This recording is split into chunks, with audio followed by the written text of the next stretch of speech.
89.9 FM, the East Bay's best variety. Rudy O is in the building. What up, big dog? What's good, East Bay? Just chilling here with the next level, man. Just doing my thing. Glad to be here with you, dog. Thanks for having me. Yes, yeah. Shout out to the Remy Red from the Dragons. He booked this for you as well. Yes, sir. The Remy Red, man. We go back a while with Remy and them, man. So he's doing this thing, and I'm very happy that he kind of put me in touch with you, so I can come out here and rock with you. Yes, shouts out to him as well, and the whole staff out there. Let's go into Rudy O. Who is Rudy O? What does he do? What's poppin' with it? Man, well, you know, I do comedy, man. I do stand-up comedy. I'm from the East Bay, San Leandro, California, Droville's finest. What's up?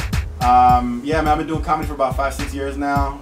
Just rocking mics wherever I can, you know, doing stuff from like doing comedy from dive bars to laundromats to pizza places. Comedy's one of those things, man. You know, it's one of those things where you can just set up shop somewhere and really just make the show happen. You know, if you got the right vibe, you got the right type of artists that really are willing to do their craft on a milk crate in front of a damn liquor store. You know what I'm saying? Like that's really how comedy pops off. How did you get into that? You know what's funny, man, is like this is really how I got into it.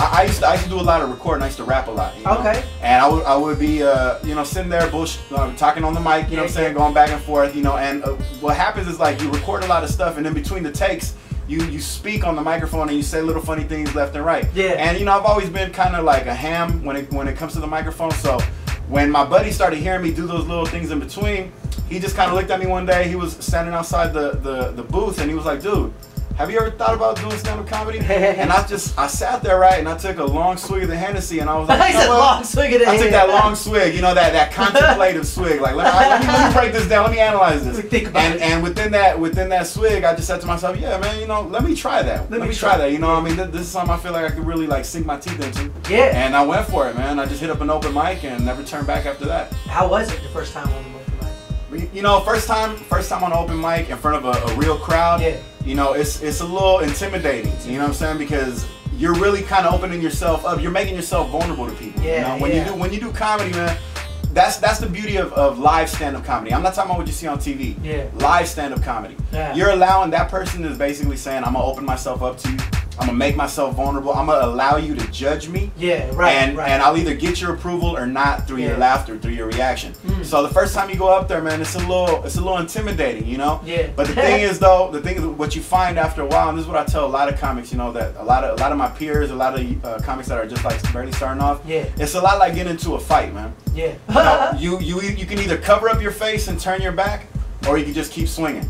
And eventually you're gonna say something that's gonna make somebody laugh, and that one laugh way back in the dark corner of the bar is gonna motivate you to move on to your next joke, and it's gonna help you build confidence. Yeah. And you know, you're gonna get that nerve. That's what I tell a lot of people, man. You gotta don't work. You gotta work on your jokes, and you gotta work on your stage presence and all that. Yeah. But more importantly, you gotta work on your nerve. I mean, do you have the nerve to really sit there and tell these people, I'm funny? I'm funny. And here it is. You know, I'm gonna make you laugh. Do you have the nerve to do that? You know, that's what you gotta build up. Yeah.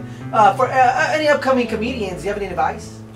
Yeah, man. I mean, you know, like a lot of the times that I speak with other comics and we're talking shop and whatnot, you know, that's the #1 thing, man. You know, you gotta hit up open mics. Yeah. You gotta go to the places where nobody cares about what you're talking about. You gotta go to the places where people make you feel like you're irrelevant. Yeah. You know what I'm saying? Like, because to me, like I just stated, you know, the nerve is the most important thing. Once you built your nerve, once you kind of built that steel backbone, then there's really not very much that could really make you crumble. You can have a terrible set in front of 100 people and still feel as okay as you would if you had a great set in front of 3 people.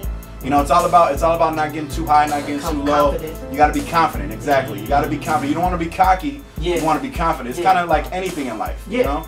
And another analogy that I always make for other comics is, you know, you got to treat the crowd and the people that are listening. I mean, you just have to imagine it like a woman. Yeah. You know, like the way you would speak to a woman. You know, you want to sweet talk her. You want to make her feel safe. You want to make them feel like now that you're on the mic, you got to caress her. You got to caress her emotions. You got to let her know that now that you're on the microphone, everything is going to be okay. Right. I mean, you have to come with that approach. You know, it might not end up working that way. She might end up, you know, throwing her drink in your face by the time this thing is over. I mean, that has happened before. But you got to be confident. Exactly. Thank you for throwing that drink in my face. You know what I'm saying? It's almost like you got to let do another one. Like, all right, that was a $7 Jack and Coke, lady. That's your fault. Not mine. You got to buy that. I'm gonna just wipe this off and move on to the next microphone. Yeah, you know what I mean? That's what it is.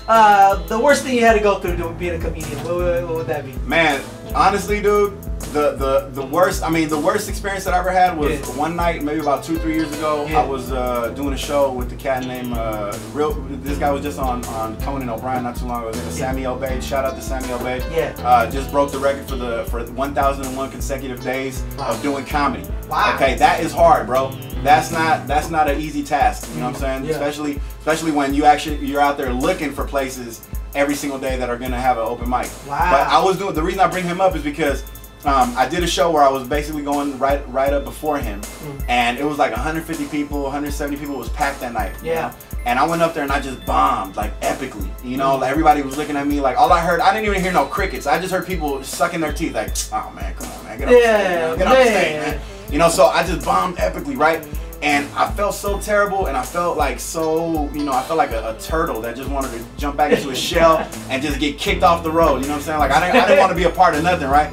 And then, you know, I saw this cat Sammy go up there, and he just absolutely murdered it. He just killed it. Just had the whole crowd rolling. Everybody was just slapping knees from wall to wall, right? Right. And when I sat there and I realized, I was like, that might have been my worst moment, because I realized how far I had still to go. You know what I'm saying? Before I could really consider myself like a professional, you know, or at least somebody who could say, yeah, I'm a comedian, and say it with confidence, you know. But sometimes you need that. Sometimes you gotta fall flat on your face before you really get it together. So I'm pretty sure that kind of motivated you to take it to the next level. Most definitely, most definitely. I mean, if you're not motivated after you epically fail, if you're not motivated to go back to what it is that you just epically failed at, then you need to reassess your situation, man. Maybe that's not something that you need to be doing. You know, if you bomb hard on stage, and the first thing you do when you get off stage is decide that you're never gonna touch another microphone, then you don't need to be doing this, man. I mean, just save everybody the grief, save yourself the grief, save the crowd the grief. I mean, or you could use it as motivation. You should use it as motivation. I mean, it just depends on the personality. I mean, that's one thing about